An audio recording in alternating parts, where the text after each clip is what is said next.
meu nome é Pedro Silva, eu estou aqui para tentar explicar um bocadinho o que é que faz o grupo de Board Gamers de Porto, que são pessoas que têm interesse comum no colecionismo de jogos de tabuleiro e na utilização desses jogos de tabuleiro de forma recreativa. Hoje é uma noite do encontro, que fazemos regularmente às quintas-feiras, aqui na esplanada do Tropical Burger no Crystal Park, no Porto. E juntámos-nos aqui para jogar jogos. Estes jogos são jogos modernos, um bocadinho mais evoluídos e mais trabalhados do que aqueles jogos tradicionais que se conhecem, como o Risco e o Monopólio. Temos aqui um exemplo que é o Blue Moon City, é um jogo relativamente recente, nomeado para Jogo do Ano em 2006. E é um jogo para 2 a 4 jogadores em que as pessoas tentam reconstruir uma cidade que foi destruída pela guerra entre os vários povos. As pessoas vão movimentando-se pelo tabuleiro, vão fazendo contribuições para cada um dos edifícios e vão voltando ao contrário. E depois, com os prémios que recebem por fazer essas contribuições, contribuem para a reconstrução de um obelisco principal que dará a vitória a quem conseguir fazer um determinado número de contribuições conforme o número de jogadores. O jogo é de 2 a 4 e desenrola-se neste universo fantástico de Blue Moon. O grupo de Board Gamers de Porto existe há cerca de 1 ano e meio, 2 anos, reúne-se e comunica essencialmente através do site www.abrojogo.com e através desse site trocamos informações sobre os jogos que nos interessam, combinamos encontros, temos encontros semanais, conforme eu já disse, à quinta-feira à noite, e temos encontros mensais no último sábado de cada mês, a partir das 2h30, também aqui. Existem também outros grupos a nível nacional, existe um grupo em Leiria, um grupo em Lisboa, um grupo em Alcobaça, um grupo em Abrantes, está-se a formar agora um grupo em Bragança, fruto de um encontro nacional que foi realizado lá. Fazemos encontros nacionais regulares, o próximo será em janeiro, em Leiria.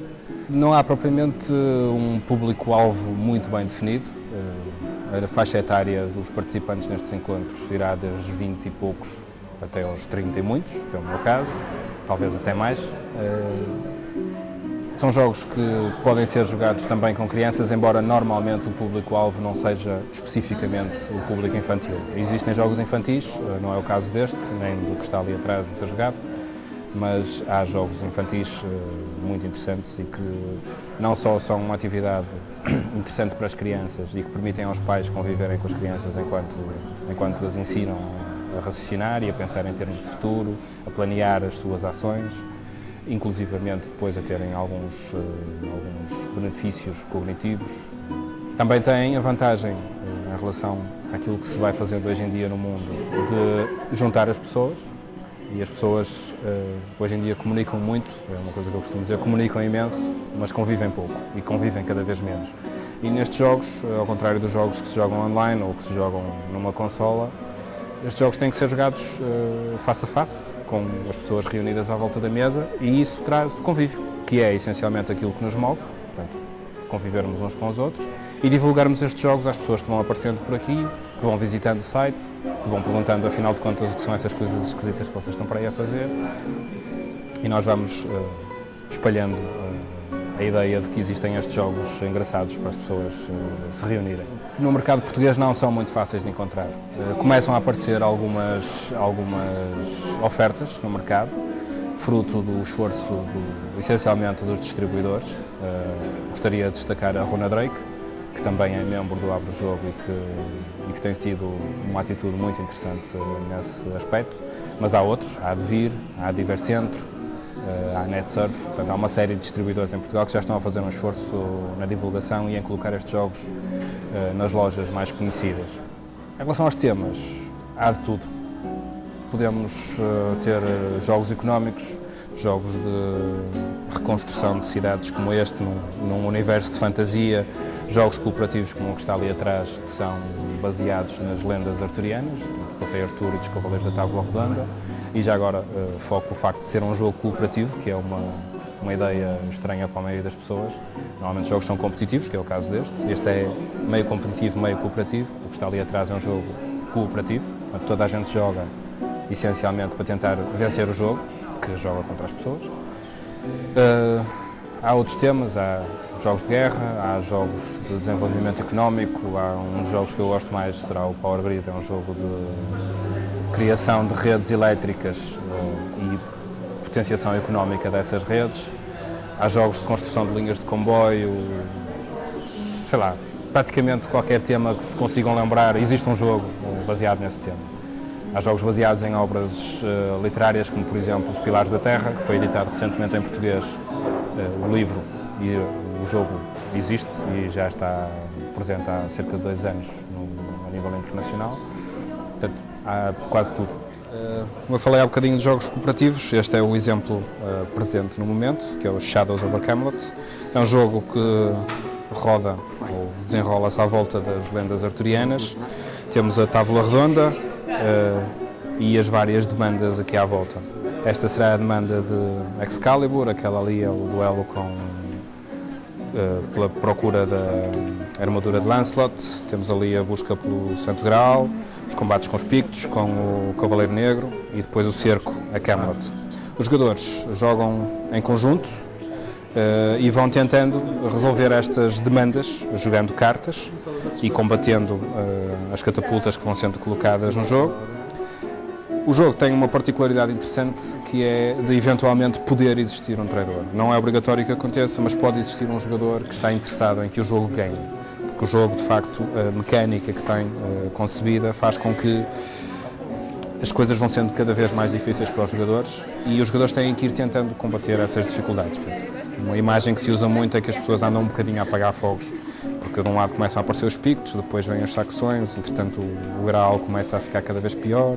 Excalibur neste caso está quase a chegar ao lado da sombra, portanto as coisas vão decorrendo e é isto um dos exemplos possíveis de jogos cooperativos. Há outros, há jogos completamente cooperativos em que nunca existe traidor e há alguns em que a possibilidade de traidor existe. Estes jogos também têm temas normalmente mais ou menos reconhecidos. Existe este das lendas arturianas, há um baseado na famosa série de televisão Galáctica, que também tem a possibilidade de ter um traidor. Existe um baseado no Senhor dos Anéis, por acaso do mesmo designer que vimos há bocadinho do Reiner Knizia, e existe um outro que tem a ver com a propagação de doenças e de epidemias no mundo, que é o Pandemic, que também é um jogo, e esse sim, puramente cooperativo, tal como o Senhor dos Anéis também é completamente cooperativo. Este jogo é baseado no Senhor dos Anéis, é um jogo só para 2 jogadores, em que temos o jogador da luz, que está com as peças brancas, e o jogador da sombra com as peças negras, como não podia deixar de ser, é a Nádia.